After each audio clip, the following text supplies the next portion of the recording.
ಏನು ಸರ್ ನೀವು ಇದಕ್ಕೊಂದು ಕೇಸ್ ಹಾಕ್ಬೇಕು ಅಂದರು. ಸುಮ್ಮನೆ ಸರ್ ನನ್ನ ಹತ್ರ ದುಡ್ಡೇ ಇಲ್ಲ, ನೀವು ಕೊಟ್ಟರೆ ಹಾಕ್ತೀನಿ ಅಂತ. ಸತ್ಯವಾಗ್ಲೂ ಕೊಡ್ತೀನಿ ಅಂತ, ಸತ್ಯವಾಗ್ಲೂ ಹೇಳೋದು ಕೊಡ್ತೀನಿ ಅಂತ, ಅವಶ್ಯಕತೆ ಬಿದ್ದರೆ ಕೇಳ್ತೀನಿ ಅಂತ. ನಾನು ಒಂದು ಕ್ಲಾರಿಟಿನ ಮಾಡಿ ಮುಂದಕ್ಕೆ ಹೋಗ್ತೀನಿ. ಸುಮ್ಮನೆ ಇಲ್ಲೆಲ್ಲೋ ಒಂದು ಗೊಂದಲ ಇದೆ.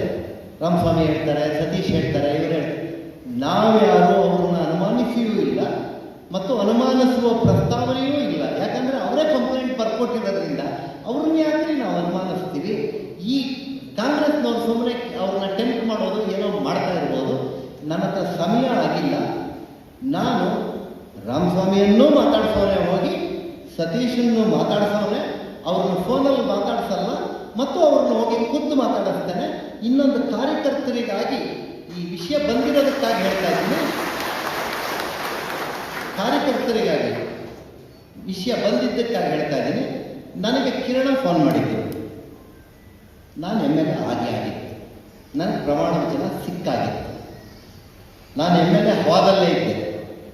ನಾನು ಕಿರಣನಿಗೆ ಏನು ಹೇಳಿದೆ ಕೇಳಿ. ಅವನು ಫೋನ್ ಮಾಡಿದ್ದಕ್ಕೆ ಮೊದಲನೇ ಪದ ನಾನು ಹೇಳಿದ್ದು, ನೀನು ಧನ್ಯವಾದ ಹೇಳಿದ್ದಕ್ಕೆ ಸಂತೋಷ ಇದೆ ಕಿರಣ, ಒಂದು ಕೆಲಸ ಮಾಡೋಣ, ನಾನು ಬರ್ತೀನಿ, ನಿನ್ನ ನಾಯಕತ್ವದಲ್ಲಿ ಇವ್ರು ಯಾರು ಸಣ್ಣ ಪುಟ್ಟ ಬೇರೆ ನಾನು ಇರ್ಬೋದಪ್ಪ, ಹೋಗಿ ಮಾತಾಡೋಣ. ಈವರೆಗೆ ನಡೆದಿರೋ ಘಟನೆಗಳು ಬೇರೆ. ನಾನು ಅವ್ರ ಬಗ್ಗೆ ಮಾತಾಡಿದ್ದೀನೋ, ಅವ್ರು ನನ್ನ ಬಗ್ಗೆ ಮಾತಾಡಿದಾರೋ, ಯಾರು ಮಾತಾಡಿದಾರೋ, ಇನ್ನೊಬ್ಬ ಮಾತಾಡಿದಾರೋ, ಯಾರು ಮಾತಾಡಿದ್ದೀನಿ. ಸ್ವತಃ ನಾನು ಹೇಳಿದ್ದೀನಿ ಮಾತಾಡಿದ್ರೆ, ನಾನು ಅವ್ರ ಹತ್ರ ಕ್ಷಮೆ ಕೇಳ್ತೀನಿ, ಬಿಟ್ಬಿಡೋಣ ಇದನ್ನು, ಇನ್ನಾದರೂ ಪಕ್ಷವನ್ನು ಗಟ್ಟಿ ಕಟ್ಕೊಂಡು ಮುಂದಕ್ಕೆ ಹೋಗೋಣ ಅಂತ ನಾನು ಹೇಳಿದ್ದು. ಯಾವತ್ತು ನಾನು MLA ಆದಾಗ, ಕೋರ್ಟಲ್ಲಿ ಸ್ಟೇ ಆದಾಗಲ್ಲ. ಕೇಳಿ ಕಿರಣನ ಹತ್ರ, ಹೌದಾ?